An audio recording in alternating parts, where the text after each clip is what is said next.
Welcome back to Ozarks Fox. A record number of women ran for office last November and won. And while that's a victory for women and the country, at the local and state levels, women are still underrepresented in public office, specifically appointed positions. That includes boards and commissions. And that's why the Women's Foundation created the Appointments Project to encourage women to take these roles in their communities and coach them through the process. With us here tonight, we have Wendy Doyle. She is the president and CEO of the Women's Foundation. Wendy, thank you so much for being here. Thank you for having me. Good to be with you. It's good to have you here. We have talked before via Skype, so it's good to finally meet you in person. And thanks for coming back with us here on Ozarks tonight. I wanted to talk about the why for the Appointments Project in the first place.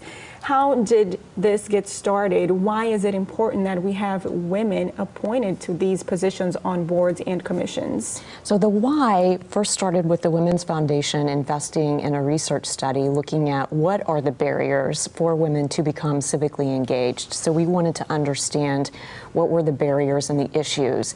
And the research study identified the number one reason is women want to be asked to serve, that women typically hold back, want to look at qualifications and ensure that they have most of them, if not all, to be able, before they express interest in self-selecting. And secondly, women don't think about civic engagement. They think about other opportunities when they have capacity and opportunity to give back to the community. So this is not top of mind. So our study identified those two critical areas. And so we created the Appointments Project as a solution. And the objective really is to get women comfortable with civic engagement and with the hopes that in the future they may want to go on and run for elected office. A key objective, too, for us is that we want the boards and commissions to be reflective of the population served, so really the reflection of the community. And it's important to have women's perspectives and points of view brought to the decision-making table in order to make the best decision for everyone. What are some examples of these boards and commissions? We are talking about decisions being made and having voices heard and representative of the community. Can you give me some examples? I know here in Springfield you have helped some women be appointed to certain commissions and boards, and in other cities too. What kinds of boards and commissions are they being appointed to? There is really something for everyone, and range from tax increment financing to an insurance commission board to the Parks and Recreation Board, and everything in between. And a key thing the Women's Foundation is focusing on is really gender balance too. So really making sure that there's fair representation of both women and men on the boards and commissions. So those that are heavily comprised of women, we need men at the table too, and vice versa. So it's important that we have fair representation, and that's a key objective too of the project. Is that another challenge or another factor you notice too, that women might be more interested in certain types of things that may be related to children as opposed to something else? Because going back to, again, some of the reasons you found earlier in that study, that women feel like you have to be 100% at all of these things before you even consider yourself for a certain position. Absolutely.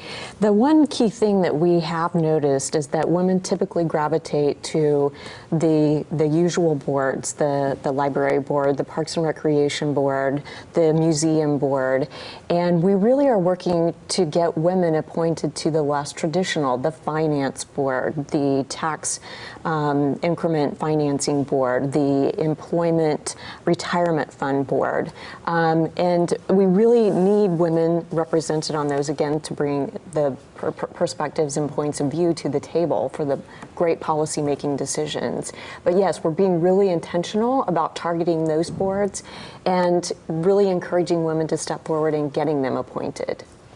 What is the feedback you're receiving from women when you approach them with the findings from your study and saying, here is how women feel, but here is really what you're capable of and why you should participate in these boards and commissions? Overwhelmingly, everyone identifies with what the key findings from the research study demonstrate, and so they agree. Women hold back and want to have 9 of the 10 qualifications required, where men may have 5 of the 10, and they feel overly qualified. And so we are really that hand on the back and that encouragement and support, and then walk alongside the applicant through the entire process to ensure that they have a positive experience, but we're also a place to ask questions too. Now, you are here in Springfield because you have some meetings set up with the mayor and other organizations here. Your latest accomplishments here in Springfield, you helped 3 women be appointed to different boards, one of which was the Springfield-Branson National Airport Board and also to the Greene County Domestic Violence Shelter Board. Tell me about what you have going on here in Springfield and who you're meeting with. Yes, we have made several investments in Springfield, but we're extremely supportive of the great work that's happening here. Missouri State University has been a great partner and working with us in support of the Appointments Project.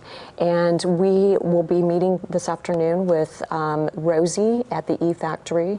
We have a partnership and they are working to get women appointed to boards and commissions. So it's been a great collaboration. And then we'll be meeting with the mayor too, Mayor McClure, and talk about our partnership and what more that we can do to be supportive of what's happening here in Springfield. Wendy, if people are interested in finding out more, where can they find you online? Yes, Women's Foundation.